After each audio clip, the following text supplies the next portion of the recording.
What's happening, film friends? Breaking news in the Batman vs. Superman world. So naturally, yours truly, the Film Junkie, had to make a video telling you about this news. You guys have probably already heard it, but if you didn't, guess what? It's news to you now. I don't know how that works, but I'm just being retarded right now. But anyways, Ray Fisher has been officially cast as Cyborg in Batman vs. Superman. Here we go, guys. We have a fourth member of the Justice League joining this movie that is supposedly still Batman vs. Superman, but everybody's speculating that it might be Justice League. Just call it Justice League for shit's sake. I mean, they keep on adding these superheroes, but yes, this news just broke probably like a little over an hour ago, 2 hours ago.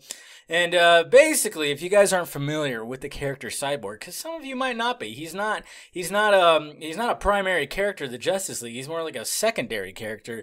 And basically, his alter ego is Victor Stone, and he is a young high school athlete who has a couple of scientists for parents. And basically, these scientists decide to use him as a test subject for like intelligence experiments and everything to make him a little smarter. And as he grows smarter, though, his IQ gets bigger and he starts to resent his parents for all the treatments he's given them. And then he gets, into some trouble, some bad stuff. And you know how that is. You resent your parents, so you're going to rebel. You're going to do stuff they don't want you to do.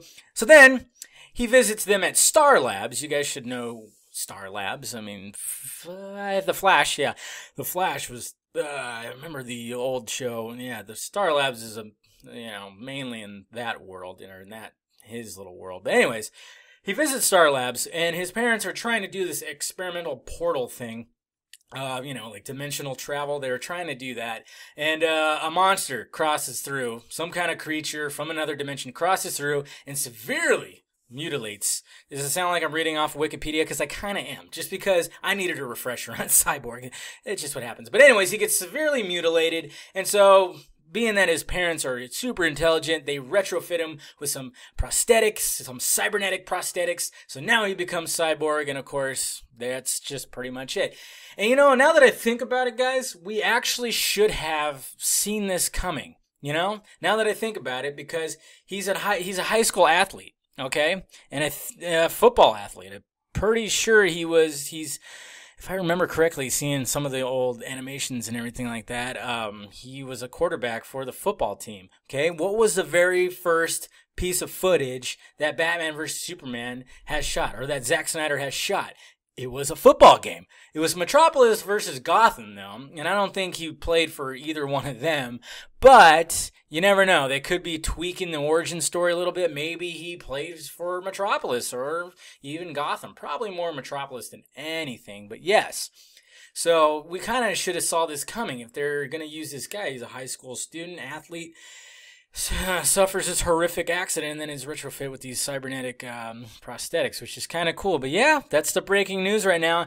And you know what? Honestly, this should be the last piece of breaking news, casting news at least, that we should get from Batman vs. Superman, because they've just finished up screen tests and they should be starting principal photography this week, if not already. So I mean, if they haven't announced anybody else, it's kind of hard to tell, guys.